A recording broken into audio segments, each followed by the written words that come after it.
Я отбирал фильмы для этого выпуска по одному принципу. Каждый из них стал сильнейшим в своем жанре за последние 10 лет. Здесь собраны фильмы, которые действуют на зрителя по-разному. Через тревогу, боль, масштаб, внутренний конфликт и ощущение, что привычные правила больше не работают. Жанры совершенно разные, но все 10 проектов объединяет одно. Они задали планку, которую в своем поле до сих пор никто не перекрыл. Здесь нет случайных попаданий из-за моды или шума в соцсетях. Каждый фильм решил свою жанровую задачу на уровне, к которому возвращаются, когда хотят объяснить, как это вообще нужно делать. Где-то работает минималистичная форма и один голос в телефонной трубке. Где-то масштаб, от которого хочется откинуться в кресле. Но у каждого есть прием, который нельзя повторить простым увеличением бюджета. 10 фильмов, 10 жанров. Начнем с комнаты, из которой нельзя выйти. С первых минут просмотра возникает четкое физическое ощущение, что стены узкой комнаты медленно смыкаются вокруг тебя. Действие этого датского триллера сознательно заперто внутри одного небольшого помещения – Центра экстренных вызовов Копенгагена. На экране показана обычная ночная смена. Полицейский диспетчер Асгер Хольм монотонно принимает звонки граждан, пока на линию внезапно не пробивается женщина. Она похищена, очень напугана и почти не имеет возможности говорить открыто. С этого момента привычная рабочая рутина обрывается, мгновенно уступая место жесткому испытанию в реальном времени. Асгер быстро понимает, чтобы успеть спасти чужую жизнь, ему придется нарушить строгие должностные инструкции, оставаясь при этом прикованным к офисному стулу. Каждая потерянная секунда стремительно повышает градус паники, а любой непонятный шум в наушниках заставляет сердце биться чаще. В такой ограниченной среде режиссер Густав Мёллер делает блестящий жанровый поворот, меняющий правила игры. Изначально сама идея картины выросла из прослушивания реального аудиозвонка в службу спасения, поэтому постановщик твердо решил строить весь эффект исключительно на воображении зрителя. Нам намеренно отказываются показывать лицо преступника, темную загородную трассу или скрытую в машине жертву. Вместо привычных визуальных образов триллер опирается только на дрожащие голоса в телефонной трубке и напряженные эмоции якобы Седергрена, который отчаянно пытается контролировать ситуацию на другом конце провода. Звуковая драматургия полностью заменяет здесь физическое действие, заставляя нашу психику самостоятельно дорисовывать самые жуткие сценарии происходящего во мраке. Ограничение обзора работает безотказно. Чем меньше визуальной информации предоставляет экран, тем более плотной становится невидимая угроза. Картина мастерски доказывает, что правильно выстроенные обрывки фраз пугают гораздо сильнее масштабных сцен. Когда тонкая связь с жертвой внезапно обрывается, тяжелая тишина в полицейской диспетчерской оставляет зрителя один на один с пугающей неизвестностью. Датский триллер запирает зрителя в одной комнате с чужим голосом. Следующий фильм запирает целую семью внутри горя, из которого нет очевидного выхода. Ари Астер задумывал свой дебют не как обычный хоррор. Он описывал его как семейную трагедию, которая постепенно превращается в кошмар. И именно это делает фильм таким тяжелым и не похожим на жанровых соседей. Страх здесь вырастает не из темноты и не из скримеров. Он вырастает из того, как конкретные люди ломаются под весом потери, которую невозможно пережить нормально. В центре семья Грэм, мать Энни, ее муж, сын-подросток и маленькая дочь. После смерти бабушки в доме начинает меняться сам воздух. Сначала мелочи, странные детали в наследстве, предметы, которым не находится объяснение, тревога, которая растет без видимого повода. Потом приходит настоящая беда, и семья начинает распадаться на части. Астер выстраивает первую половину фильма почти как бытовую драму, где горе давит молча, без музыкальных подсказок и без пауз на передышку. Зритель привыкает к этому давлению и перестает ждать привычных жанровых приемов. А потом фильм начинает сдвигаться в сторону, к которой никто не готов. Тони Коллетт играет Энни на таком уровне, что сцены семейных ссор врезаются в память сильнее любого визуального кошмара. Ее голос, ее срывы, ее попытки удержать семью вместе – все звучит настолько подлинно, что жанровые рамки перестают работать. После выхода фильм сразу стал точкой отсчета для нового хоррора, где главная угроза не существо за стеной, а то, что происходит между людьми, которые больше не могут друг другу помочь. Фильм стоит включать с пониманием, что легкого вечера не будет. Зато будет опыт, после которого обычные хоррор-приемы начинают казаться слишком простыми. Хоррор разрушает семью через горе и страх. Черная комедия может разрушить дружбу с той же необратимостью, только без единого монстра и без единой капли крови на стене. На маленьком ирландском острове в 1923 году живут двое давних приятелей. Каждый день они пьют пиво в пабе, болтают ни о чем, идут домой.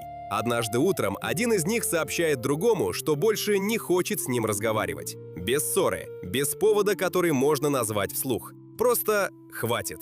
И с этого момента Мартин Макдона разворачивает историю, в которой мелкий бытовой разрыв превращается в конфликт, от которого лихорадит всю общину. Замысел фильма строится вокруг одной идеи. Что происходит, когда платоническая мужская дружба рвется без объяснений? Колин Фаррелл играет Пойрика, простого и добродушного человека, который искренне не понимает, чем провинился. Брэндон Глисон – Колма, музыканта, который решил, что оставшееся время жизни слишком ценно для пустых разговоров в пабе. Между ними островная община, где каждый шаг на виду, каждое слово разносится за час и каждая обида становится общественным делом. Макдона вытягивает из этой ситуации и смех, и неловкость, и настоящую боль. Причем часто в пределах одной и той же сцены.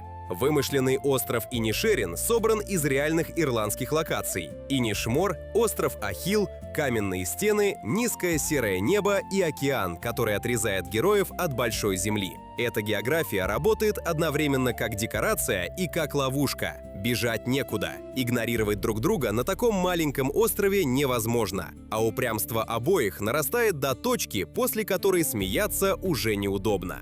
Фильм, который начинается как анекдот про обиженного соседа, а заканчивается так, что послевкусие не отпускает несколько дней. На острове Инишерин человек теряет друга и не понимает за что. В следующем фильме человек теряет нечто большее и не всегда даже замечает это сам. Энтони – пожилой мужчина, живущий в лондонской квартире. Дочь регулярно навещает его, приходит и уходит с сиделки, разговоры повторяются, но каждый раз детали немного другие. Стены знакомые, а планировка будто чуть сместилась. Лицо дочери то одно, то другое. И зритель не сразу осознает, что видит мир глазами человека, чье восприятие реальности начинает давать сбои. Первые минут 20 все выглядит как обычная семейная драма. А потом замечаешь, фильм показывает работу памяти изнутри, как герой запоминает события и путает их между собой. Флориан Зеллер поставил этот фильм по собственной пьесе, и театральная точность здесь работает как главная сила. Камера почти не выходит за пределы квартиры, а сама квартира мягко, почти незаметно начинает менять свои правила. Вещи появляются и исчезают. Время путается. Люди представляются заново. Зритель оказывается в той же ловушке, что и герой, потому что не может проверить, какая из версий событий настоящая. Зеллер строит внутреннее состояние, в которое погружаешься постепенно, слой за слоем, и из которого трудно вынырнуть даже после финальных титров. Энтони Хопкинс получил за эту роль премию «Оскар», и здесь нет ощущения наградного пафоса. Он играет растерянность с такой конкретностью, что каждая его пауза весит больше целых сцен в других драмах. Оливия Колман в роли дочери удерживает ту же ноту хирургической точности.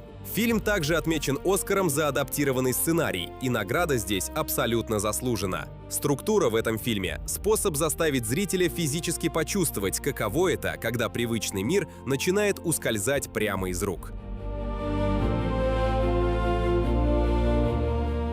Энтони теряет связь с реальностью. Тихо, почти незаметно для себя. Артур Флек теряет ее громко, болезненно и на глазах у целого города. Готэм в кризисе. Грязные улицы, забастовки мусорщиков, социальные службы, которые одна за другой закрывают двери. Артур живет с пожилой матерью в тесной квартире, работает клоуном на заказ и мечтает выступать со стендапом. Мечта выглядит безнадежной с первой минуты экранного времени. Город равнодушен, коллеги жестоки, зрители в клубе не смеются. Собственный смех Артура вырывается в самые неподходящие моменты и превращает его в чужого среди людей. Единственное, что у него остается – убежденность, что жизнь может стать чем-то большим, чем очередной безрадостный день. Тодд Филлипс задумал фильм как самостоятельную мрачную историю происхождения, никак не привязанную к комиксным вселенным и кроссоверам. Здесь нет суперсилы, нет костюма, нет финальной битвы добра со злом. Есть человек, которого медленно раздавило все вокруг. Хоакин Феникс похудел, изменил пластику, изменил голос. Его Артур двигается так, будто собственное тело давно перестало быть удобным местом. Каждое появление на экране – наблюдение за тем, как обычный человек все сильнее сжимается под давлением города и собственной боли. Филлипс при этом не торопит события и позволяет камере подолгу оставаться на лице героя. Фильм получил «Золотого льва» Венецианского кинофестиваля. Картина о персонаже комиксов взяла главную награду одного из старейших и самых уважаемых кинофестивалей мира. И это зафиксировало конкретный сдвиг. Жанровое кино может работать на том же языке, что и авторское, если за ним стоит достаточная актерская и режиссерская сила. Готэм в этом фильме не фон для приключений. Это город, где одиночество имеет конкретный адрес, конкретный подъезд и конкретные последствия. Готэм давит социальной безнадежностью. Следующий фильм давит физически, с первого кадра и до самого конца. Апрель 1917 года. Западный фронт. Два молодых британских солдата получают срочный приказ – пересечь территорию, которую только что оставил противник, и доставить срочное сообщение. От этого сообщения зависит жизнь 16 сотен человек. Времени почти нет. Маршрут проходит через брошенные окопы, разрушенные фермы, открытые участки, где любое укрытие может оказаться ловушкой. Каждый метр вперед – шаг в неизвестность. И камера не отстает от героев ни на секунду. Сэм Мендес поставил фильм так, чтобы зритель ни разу не получил передышку. Камера следует за солдатами непрерывно, создавая иллюзию одного сплошного движения без монтажных склеек. Это решение не декоративное, оно убирает дистанцию между экраном и зрителем целиком. Нет возможности перевести дух, перескочить через опасный участок, увидеть маршрут целиком сверху. Зритель оказывается в тех же условиях, что и солдаты. Без обзора, без паузы и с постоянным ощущением, что время на исходе. Оператор Роджер Диккенс выстроил каждый переход между зонами так, что склейки исчезают из восприятия, а пространство перетекает из одной точки опасности в другую без единого видимого разрыва. Свет меняется, грунт под ногами меняется, а ощущение непрерывности остается. Идея фильма частично выросла из семейной истории самого Мендеса. Его дед рассказывал ему о Первой мировой войне, и эти рассказы стали эмоциональным зерном сценария. Мендес превратил частную семейную память в кинематографическую форму, которая заставляет пройти весь путь вместе с героями, без возможности отвернуться или перемотать. Военный фильм, в котором масштаб измеряется не количеством солдат на экране и не числом взрывов, а расстоянием, которое двоим нужно преодолеть за 1,5 часа, чтобы успеть. Военный фильм гонит зрителя вперед по прямой, через грязь, проволоку и открытое поле. Судебная драма усаживает его в зал заседаний и заставляет внимательно слушать. Муж писательницы Сандры найден мертвым у их горного дома во французских Альпах. Упал с балкона верхнего этажа. Или был сброшен. Или сам решил уйти. Следствие не может установить, что произошло на самом деле. Ни одна улика не указывает однозначно ни на одну версию. Единственный частичный свидетель – слабовидящий сын пары, ребенок, который слышал ссору родителей, но не видел самого падения. И вот Сандра оказывается на скамье подсудимых, а суд постепенно превращается в подробный, местами мучительный разбор ее брака, характера, творчества и прошлого. Жюстин Трие построила сценарий так, что зал суда здесь становится способом скрыть отношения двух людей перед чужими глазами. Прокуратура разбирает привычки подсудимой, ее литературное творчество, слова, сказанные в частных разговорах. Защита выстраивает альтернативную версию. Зритель слышит обе стороны и каждый раз склоняется то влево, то вправо. Правда отдаляется с каждым новым свидетелем. Сандра Хюллер играет героиню без единой подсказки о том, виновна она или нет. Каждая ее реакция, каждая пауза, каждый взгляд допускает два прочтения. Фильм заставляет зрителя не просто следить за интригой, а перепроверять собственные выводы после каждой новой сцены. Фильм получил золотую пальмовую ветвь Каннского фестиваля и Оскар за лучший оригинальный сценарий. Обе награды точно отражают его главную силу. Это сценарий, в котором каждый диалог несет двойной смысл. Каждый свидетель добавляет еще одну новую версию вместо ясности. И каждый зрительский вывод может перевернуться через 10 минут. Фильм, после которого хочется обсудить увиденное с кем-то, потому что каждая версия здесь держится на деталях, которые можно услышать по-разному.